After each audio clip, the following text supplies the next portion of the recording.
4, which is the multiplier. All right, so in this unit, we want to know what is the multiplier. So here, this is not really the definition. I'm saying here, it is based on the principle that spending by one becomes income of another person, which then becomes that person's spending, which turns into income of yet another person, and so on. All right, so it is based on this principle, but we are not really defining the multiplier. I'm just saying there it is based on that particular principle.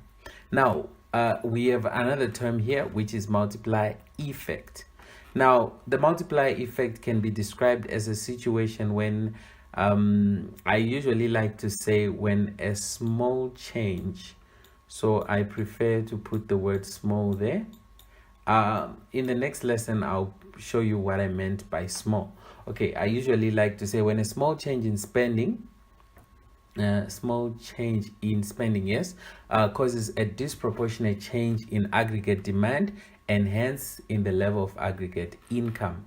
Now, this may not make sense now, but at the end of the lesson number 8, I think, when we do the graph, you'll see I'm going to come back to this definition, and at that time I know it's going to make sense.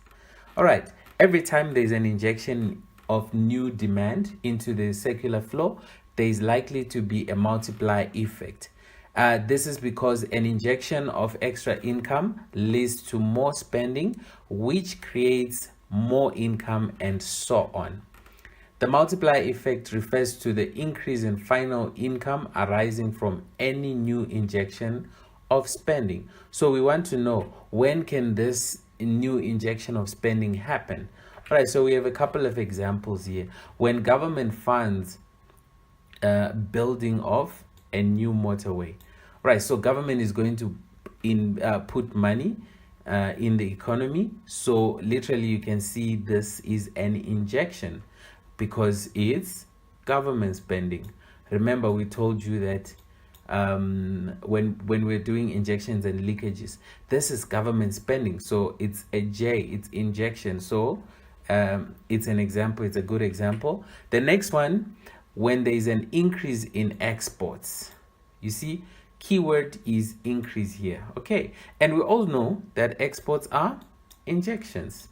So exports, when our goods are sold outside the country, money comes into the country, so there's an injection there. It's different from imports because imports are a leakage. All right, the next one is when there is a reduction in tax. Okay, here you might get confused because the word tax, you know, it's part of what? Leakages, remember? So tax is a leakage, yes. But why am I putting it here, making it sound like an injection? Because I put the word reduction. So when a leakage goes down, in a way, it means if taxes go down, it means disposable income will increase. And when disposable income increases, that's more like an injection. So that is why I put this one here. All right. Now, the size of the multiplier depends on households' willingness to spend. And we call that the marginal propensity to consume. So the multiplier for country A is going to be different from the multiplier for country B because their appetite for spending is different.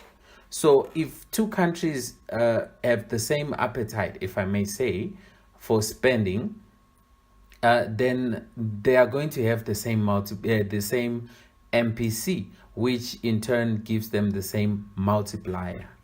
All right, households' marginal decisions to save, which is the opposite of their willingness to spend, we call that the marginal propensity to spend. All right, I'm going to give you an example there.